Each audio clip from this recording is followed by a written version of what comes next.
Tidak ada kaitan nasab apa-apa dengan Ba'alwi, para habib-habib yang mengutus cucunya itu. Tidak ada, hanya mengaku saja. Lah kalau mengaku kita aja semua mengaku, siapa kek? Jadi tidak ada kaitan sama sekali, berlandaskan penelitian si Imad ini, dan katanya itu hanya mengaku-ngaku saja. Permasalahannya Imad, mereka itu Ba'alwi itu bukan mengaku tetapi diakui. Itu nakobah yang mengakuinya banyak hingga saat ini. Jadi jangan menutup mata dari realita ya, baik Imad ataupun yang mengikuti Imad. Jangan menutup mata dari realita. Assalamualaikum warahmatullahi wabarakatuh. Pada kesempatan yang sangat berbahagia ini kita akan menyimak sebuah video, di mana dalam video tersebut kita akan menyimak sebuah tanggapan dari salah seorang ustaz muda terhadap ocehan Ibaduddin si begal nasab. Langsung saja kita simak videonya. Sampai saat ini yang kita temukan bahwa Imad ini dia tidak memberikan ilmu sama sekali di dalam ceramahnya, itu yang pertama. Yang kedua, dia itu gagal memahami zat dan arad. Nanti itu akan kita bahas lebih mendalam lagi, karena saya mendakwa dia ini tidak pantas untuk disebut sebagai katakanlah ulamanya Ahlus Sunnah wal Jamaah, apalagi sampai membuat organisasi yang di bawahnya membawa sekali banyak orang. Dan di dalam ketidakjujurannya, tatkala mengatakan dzurriyah itu atau nasab itu tidak memiliki manfaat, ternyata yang bersangkutan ini mengakui bahwa itu ada manfaatnya di sisi Allah Subhanahu wa taala begitu. Nah, ini kita akan lanjutkan ya, bagaimana perkataannya si Imad itu. Secara ilmu nasab, ilmu tarikh, ilmu sejarah, saya sudah meneliti penelitian daqiqan bahwa memang mereka sama sekali tidak ada kaitan dengan baginda Nabi besar Muhammad sallallahu alaihi wasallam. Nah, sebentar, konteksnya di sini Imad itu mengatakan bahwa Ba'alwi ini tidak ada hubungannya sama sekali dengan Rasulullah sallallahu alaihi wasallam, dengan landasan penelitian yang sudah si Imad ini lakukan, yang tadi disebutkan dengan penelitian yang daqiq begitu ya. Kita akan lanjutkan dulu nih. Man huwa badrun, man huwa syamsun, man huwa nurun fawqa nurin, man huwa iksiru wa ghali, man huwa misbahus suduri. Nabiyuna wa maulana Muhammad. Tidak ada kaitan sama sekali dengan Ba'alwi. Nah, itu yang saya maksud ya, gesturnya itu tidak tidak ada kaitan dengan Ba'alwi. Rasulullah Shallallahu Alaihi Wasallam itu, masya Allah, ini klaim luar biasa, apa ya, terlalu berani. Ini nanti akan kita bahas sebentar lagi ya. Tidak ada kaitan nasab apa-apa dengan Ba'alwi, para habib-habib yang mengutus cucunya itu. Tidak ada, hanya mengaku saja. Lah kalau mengaku kita aja semua mengaku, siapa kek? Nah sebentar ya, nah itu. Jadi tidak ada kaitan sama sekali, berlandaskan penelitian si Imad ini, dan katanya itu hanya mengaku-ngaku saja. Permasalahannya Imad, mereka itu Ba'alwi itu bukan mengaku tetapi diakui. Itu nakobah yang mengakuinya banyak hingga saat ini. Jadi jangan menutup mata dari realita ya, baik Imad ataupun yang mengikuti Imad. Jangan menutup mata dari realita. Karena realita ini dia adalah suatu suatu patokan apakah pemikiran kita ini linear dengan kenyataan atau tidak. Jadi kalau misalkan dikatakan ini hanya mengaku-ngaku saja, tidak, itu diakui, satu secara internal, dua juga secara eksternal. Dan misalkan ya, Imad itu kan meminta tuh satu bukti yang namanya kitab sezaman, yang mana Gus Rumel Abbas itu sudah membahas atau mendibang permintaan Imad itu dengan secara gamblang sebetulnya. Nah itu memang kita juga kan tidak mengatakan ada kitab sezamannya begitu. Kita juga tidak mengatakan begitu. Ya memang realitanya tidak ada. Tetapi kan secara realita juga harus dilihat bahwa penulisan itu bukan satu-satunya bukti di dalam menentukan seseorang ini nasab dari siapa. Apalagi kitab sezaman. Karena kalau pola pikirnya seperti itu, sebagaimana nanti akan dibahas lebih dalam sama si Imad ini, maka tidak akan ada Nabi Adam itu pada akhirnya, karena tidak ada kitab sezamannya. Kemudian Nabi Sis misalkan begitu, itu nggak bakalan ada karena tidak ada kitab sezamannya. Nabi Khadir tuh, mana kitab sezamannya yang katanya masih hidup sampai saat ini? Itu masih akan mengeluarkan banyak sekali problem. Makanya kalau misalkan dikatakan Nabi Adam tidak ada kitab sezamannya, ya siapa juga yang mau nulisin Nabi Adam begitu? Pasti jawabannya itu bakal, oh itu kan ada di dalam Al-Quran. Lah makanya saya katakan bahwa yang namanya dalil bagi sesuatu itu bukan hanya satu. Dan dalil itu secara prinsipil dia tidak bisa dipinta, tapi harus dicari. Itu dalil tuh. Ya, jadi sekali lagi dalil itu bukan harus dipinta, jadi tidak bisa dipinta, tetapi dia itu harus dilihat. Ini nanti pikiran-pikirannya sama tuh kayak orang-orang ateis yang mengatakan bahwa kalau memang benar Tuhan itu ada, coba misalkan rubah ini jadi monyet begitu, rubah Imad jadi monyet. Kalau memang misalkan Tuhan itu ada, ya nggak bakalan bisa tuh kalau kayak gitu mah ya, nggak bakalan bisa. Kenapa? Ya karena sedari awal Tuhan itu menciptakan alam supaya orang berpikir, supaya bisa sampai kepada adanya Tuhan dan sifat-sifatnya. Jadi tidak bisa dituntut. Sama itu di dalam pengadilan. Kalau misalkan ada pembunuhan, apakah hakim ini bisa menuntut bukti yang sesuai dengan keinginan hakim? Kan tidak bisa. Hakim ini pada akhirnya harus melihat apa saja. Jadi kalau misalkan di dalam kasus pembunuhan misalkan, yang didapati oleh penyidik itu hanyalah sidik jari yang menempel kepada knop pintu dan tidak ditemukan di situ adanya pisau, itu hakim tidak bisa menuntut harus ada pisau begitu. Nggak bisa seperti itu. Itu harus melihat memang dalil-dalil yang paling mendekati. Dan sesungguhnya dalil yang dipinta oleh Imad ini dari penelitiannya yang kacau beliau itu tidak bisa dijadikan patokan karena tidak pernah ada ahli nasab yang memiliki tuntutan segila tuntutannya Imaduddin begitu. Siapa aja bisa ngaku, betul apa tidak? Soekarno meninggal 1970. Kita ngaku, saya cucunya Soekarno. Pantes.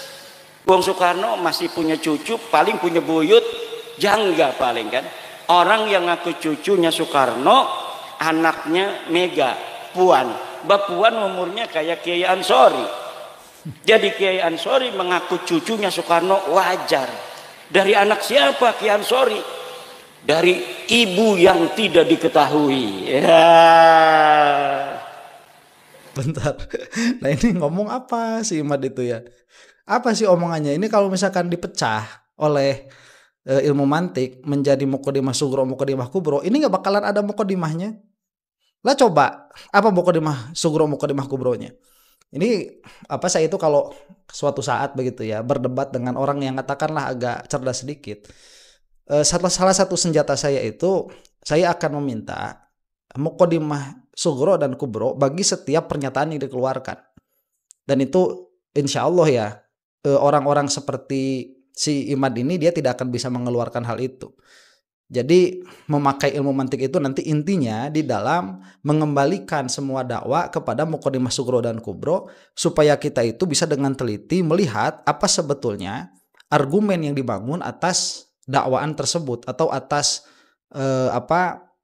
klaim tersebut begitu. Nah, jadi tadi kan mengatakan kalau misalkan mengaku-ngaku yaitu mudah saja. Ini apa ini? Dalam pengertian memang mudah mengaku itu, tetapi apakah ada yang mengakui atau tidak?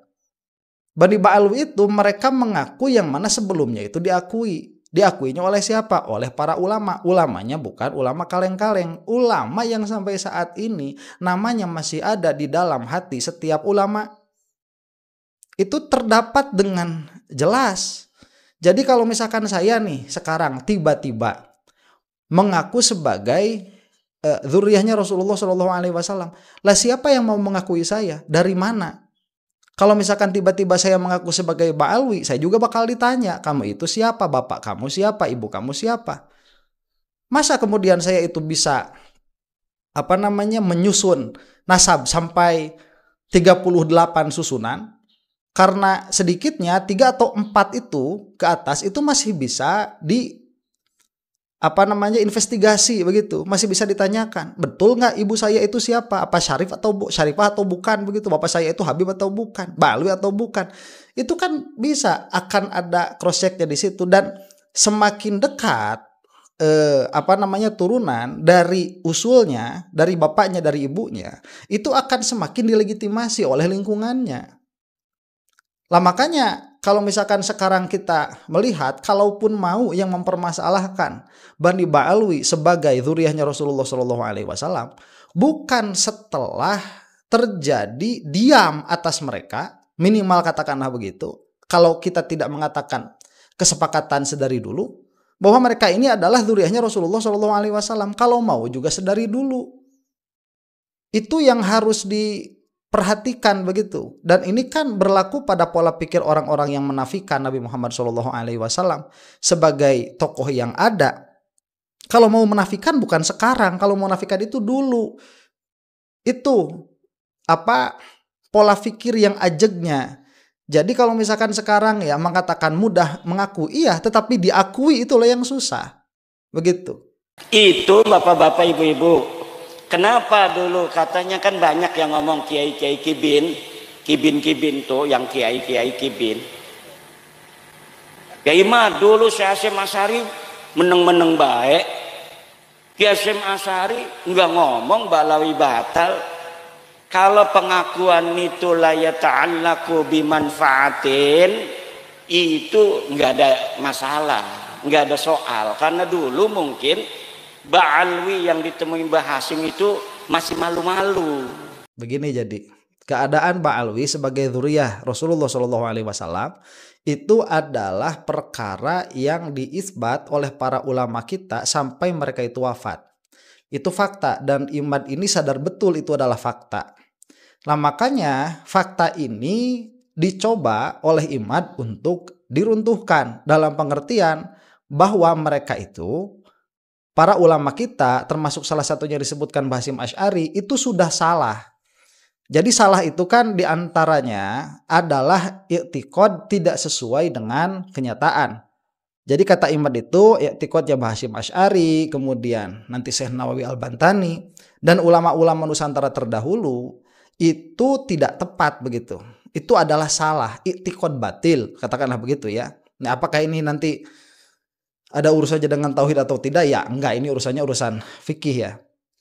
Nah, jadi fakta ini akhirnya harus diruntuhkan, karena apabila si Imad ini tidak mengutak-atik fakta ini, maka bagi orang-orang awam akan mengatakan bahwa ulama-ulama terdahulu itu lebih berhak dan lebih baik untuk ditaklidi daripada si Imad. Makanya mau tidak mau Imad itu harus terjun untuk katakanlah menggugat isbatnya atau keyakinannya para ulama terdahulu terhadap tetapnya Bani Ba'alwi sebagai zuriyah Rasulullah SAW. Dan kalau kita cermat, sama di sini juga tidak ada muqaddimah sughronya, tidak ada muqaddimah kubronya. Malah memakai apa ya ini? Itu bukan burhan yang dipakainya itu, sufasto. Nggak ada yang dawir-dawir minta-minta duit, minta-minta kambing. Dalam pengertian begini, kalau kata si Imad, tadi kan ada perkataan tuh, pengakuan ini apabila tidak ta'aluk dengan manfaat, ya tidak masalah. Saya nggak paham apa yang dimaksud dengan si Imad ini. Mungkin yang dimaksud, kalau misalkan pengakuan itu tidak disertai dengan dawir-dawir sebagaimana yang berlaku sekarang, yang mana itu pun kan saya bilang masyhurnya, bukan ghalibnya. Yang mana saya bilang itu juga bukan hanya ada pada Ba'alwi, dan kalaupun memang misalkan ada dalam Ba'alwi, dan oke lah kita musalamah ada pada Ba'alwi, itu bukan mayoritasnya, diangkat lagi sama dia tuh. Jadi kalau misalkan dulu mengaku tidak ada dawir-dawir, ya orang-orang seperti Mbah Hasyim Asy'ari tertipu, ya nggak apa-apa. Berarti kan begini, kalau kita misalkan mau melihat, si Imad ini sudah mengatakan bahwa kiai-kiai kita terdahulu, yang mana mereka itu bukan hanya ahli di dalam bidang akli, tetapi mereka juga adalah ulama-ulama yang waro, auliyaillah, yang bukan hanya basornya mereka yang tajam, tapi basirohnya mereka juga tajam, yang mana mereka itu memiliki ilmu kasyaf, dikatakan tertipu oleh Ba'alwi.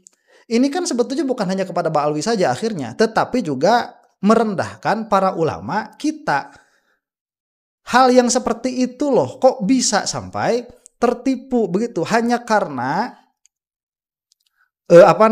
pengakuan. Saya kira para ulama terdahulu itu tidak sekerdil yang dibicarakan oleh si Imad ini. Imad ini telah mengkerdilkan para ulama kita, mengatakan mereka itu tertipu. Memang itu tidak dikatakan secara eksplisit, tetapi ada tadomon di dalam kelaziman dari perkataannya si Imad. Kalau tidak tertipu ya apa? Begitu. Oh itu husnuzon. Nanti juga dia akan bilang kalau husnuzon tertipu.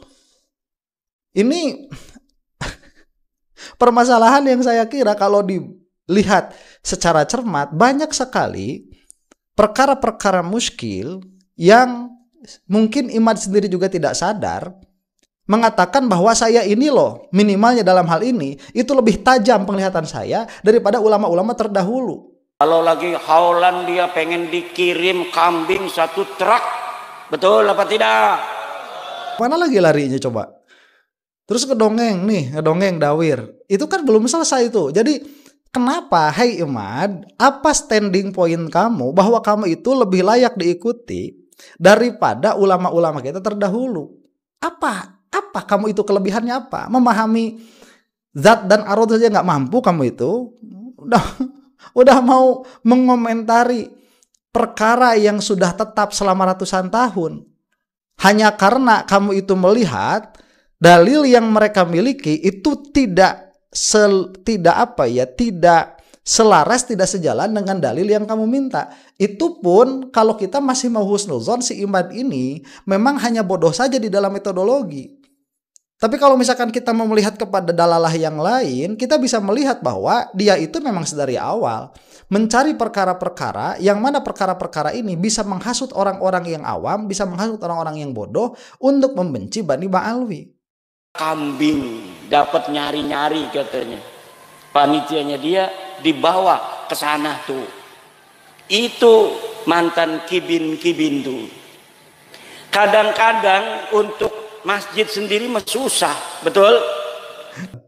Ini membicarakan tentang haul ya, yang mana banyak sekali muhibbin ini yang berdasarkan perkataannya si Imad nih didawir sama habaib untuk melaksanakan haul. Pertanyaan saya begini, kalaupun memang itu benar terjadi, lah itu dipinta itu oleh habaib, itu dikasihin sama siapa? Kalaupun ada memang kambing bertruk-truk itu, dipinta buat siapa? Kan buat dikasihin juga, buat acara haul, kan buat umat juga. Dan mereka itu kalau misalkan memang terjadi minta begitu, itu bahasanya tidak akan meminta. Bahasanya itu, kamu mau nggak ikutan haul abah saya? Atau haul kakek saya? Bahasanya begitu. Kalau nggak mau ya sudah. Kalau mau saya doakan. Ini bukan hanya di Ba'alwi saja kalau hal seperti ini. Imad ya, coba lihat perkara itu dengan jernih. Coba lihat perkara itu dengan baik. Ya, saya ini mau keluar emosi nih. Coba janganlah, percuma udah kayak gini diemosiin begitu ya. Jangan masuk ke hati lah pokoknya si Imad ini. Jadi itu bukan hanya ada pada Ba'alwi. Saya mau cerita dulu sedikit ya mengenai haul ini. Kalau misalkan Anda yang menonton ini punya sedikit saja sangkaan begitu ya, atau melihat sedikit saja di dalam diri saya ada ilmu, saya ini tidak akan mendapatkan apa yang saya dapatkan saat ini secara adat tanpa haulnya ulama. Saya tidak mengatakan haulnya Ba'alwi secara spesifik begitu ya, haul siapapun ulama. Karena pintunya saya itu dari situ. Jadi kalau misalkan memang ada haulnya ulama yang memang terkenal itu adalah waliyullah, waliyun min awliyaillah, sudah selayaknya memang dan sudah sempatasnya kita itu membantu, karena itu memang bukan acara untuk keluarga, bukan. Itu ada apa ya, saya kira begitu ya, dari apa yang sudah saya rasakan, saya kira di belakangnya itu ada nuktah, ada rahasia, ada sir di situ. Karena kalau misalkan kita mau lihat ada persambungan begitu ya, Safaruddin Ar-Razi itu kurang akli bagaimana bahwa memang kita ini bisa bersambung, ruh kita ini dalam pengertian bisa ada ta'aluk atau jangan sampai masuk ke sufi batiniyah ya. Ini saya keceplosan ngomong nih, harusnya nggak bahas perkara-perkara seperti itu. Cuman supaya agak ada paham sedikit, ini bukan klinik begitu. Safaruddin Ar-Razi itu kurang Akli bagaimana dia mengatakan memang ada manfaat tatkala kita itu mendoakan orang-orang soleh setelah kita. Dan mahalnya maudhu'nya orang-orang soleh itu bukan pada kenyataannya dia orang soleh, tetapi pada zon kita bahwa dia itu adalah orang soleh, begitu. Nah, ini ilmunya agak panjang di belakang, begitu ya. Nah, jadi kalau misalkan dia katakan ini, Habib itu dawir, kemudian minta kambing sampai 1 truk, ya saya katakan tadi, ini memang dikasihin sama siapa? Emang dimakan sama Habib sendiri? Kalau kamu bilangnya Habib itu, emang semua para Habib ini dimakan sendiri itu? Kambing-kambing kan enggak dikasihin. Nih kamu itu ya kalau misalkan mau adil seperti ini, coba lihat orang-orang yang ada di sekeliling kamu. Kamu kan sekarang sudah agak akrab tuh sama orang-orang yang ada di pemerintahan, sama orang yang banyak duitnya kan udah pada akrab kan. Udah bukan rahasia lagi itu, circle kamu itu sekarang udah di situ. Coba lihat sama kamu bagaimana cara mereka itu mengambil hartanya rakyat. Apa dipinta dulu? Kagak. Nggak dipinta dulu mereka mah, ya nggak antarodin. Nih minimalnya kalau sebagian ba'alwi yang kamu sebutkan itu, yang mana saya mengatakan ini atas musalamah dan tanazul, okelah mereka melaksanakan hal itu.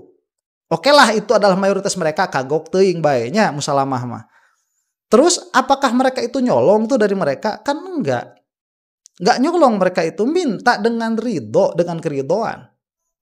Apakah ada problem di dalam masalah fikihnya? Oh, kalau misalkan kita lihat fikih dalam pengertian sudah masuk tasawuf di situ, ya memang ada problem.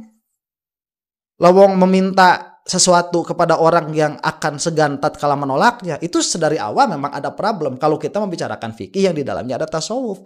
Tetapi kalau misalkan kita melihat fikih zohir saja, tidak ada masalah. Masalahnya apa? Ini saya kasih tahu ya, saya punya anak saya pesantren. Dan pesantrennya itu bukan pesantren habaib, bukan ya. Itu di pesantren ulama Nusantara lah katakan. Kalau si Imad kan sekarang sudah mengkotak-kotakan begitu tuh. Itu kalau mau bangun saking nggak mau ngambil duit pemerintah, itu anak saya tuh ditugasin di SPBU bawa apa? Bawa kenceleng. Itu anak saya ngalamin kayak gitu. Nggak ngalamin saya kayak gitu. Ya, kalau di Muhammadiyah dulu bukan gitu caranya. Kalau di Muhammadiyah itu dulu kita dikasih lembaran, kemudian kita keliling ke saudara-saudara, sama aja keliling-keliling ya. Kalau disebut dawir juga. Lah itu anak saya tuh jadi kasihan kan. Di SPBU berdiri aja lihat orang-orang jadi kasihan. Sama aja kalau mau dilihat dari hukum yang tadi itu. Cuman kan tidak seperti itu. Ini bagian dari dakwah, mengajak umat, ayo kalau mau ikut. Saya marah nggak? Enggak. Saya sedih nggak? Enggak. Malah saya itu terharu. Jadi anak saya itu loh bisa seperti itu. Saya tuh nggak pernah ngalamin bawa kenceleng di SPBU, nggak pernah ngalamin saya itu seperti itu. Saya marah nggak? Enggak, saya justru mendukung. Iya benar, daripada dari pemerintah mending kayak gitu aja udah. Lawang orang tuh mau ngasih mau enggak, lah itu kan balik lagi manfaatnya kepada mereka. Sebetulnya begitu. Ya, para kiai itu kalau misalkan yang alim waro ya udah alim udah waro. Nah jadi ala kulli halin ya Imad, coba lihat sama circle kamu itu. Dan keluarkan perkataan kamu ini sama circle kamu. Bagaimana cara mereka di dalam mengambil harta orang lain. Wallahi caranya Ba'alwi ini dan caranya orang-orang di pesantrenan sebagaimana tadi saya sebutkan, itu jauh lebih mulia daripada cara orang-orang yang ada di circle kamu. Mayoritasnya dalam mengambil hak orang lain. Dalam mengambil harta lah katakan begitu. Dalam mengambil harta orang lain. Karena kan pada hakikatnya semua akad itu mengambil harta orang lain. Makanya jangan dengan cara yang batil. Banyak caranya, jual beli, meminta. Itu kan bagian tuh dari kepemidahan hak milik begitu. Nah, kenapa ini dipermasalahkan? Kalaupun memang ini misalkan bermasalah, yang adil saja begitu. Bukan cuma Ba'alwi yang seperti itu. Saya katakan sekali lagi. Jadi ala kulli halin ya, banyak orang-orang itu memang yang memanfaatkan status sosialnya untuk kepentingan pribadi. Ya itu tidak bisa dipungkiri, itu juga realita. Sekali lagi kita tidak bisa memungkiri realita karena memang realitanya seperti itu, ya kita mau bagaimana lagi. Tetapi apakah ini terkhusus hanya kepada Ba'alwi? Tidak. Tatkala ini realita yang ada di masyarakat, bukan terkhusus bagi Ba'alwi, kemudian di blow up bagian Ba'alwinya, apa yang kamu mau Imad? Tolong ini difikirkan ya oleh orang-orang yang ikut Imad. Sayangi akhirat kalian. Kalian itu sudah masuk jurang, sudah masuk putaran setan, sudah masuk putaran dajjal, yang dosanya ini hakul adami, yang hakul adaminya bukan hanya kepada satu orang, tetapi kepada jutaan orang, baik yang masih hidup ataupun yang sudah wafat. Hati-hati nih kepada mukimat-mukimat, sayangi akhirat kalian. Guru-guru kita, ulama-ulama Nusantara yang dahulu seperti Syekh Nawawi dan Mbah Hasyim Asy'ari lebih layak diikuti, lebih layak ditaklidi daripada si Imad Al-Baduti. Demikian, semoga video ini ada manfaatnya. Nah, sahabatku yang dimuliakan oleh Allah Subhanahu wa taala, mungkin cukup sekian videonya. Semoga bermanfaat dan berkah. Assalamualaikum warahmatullahi wabarakatuh.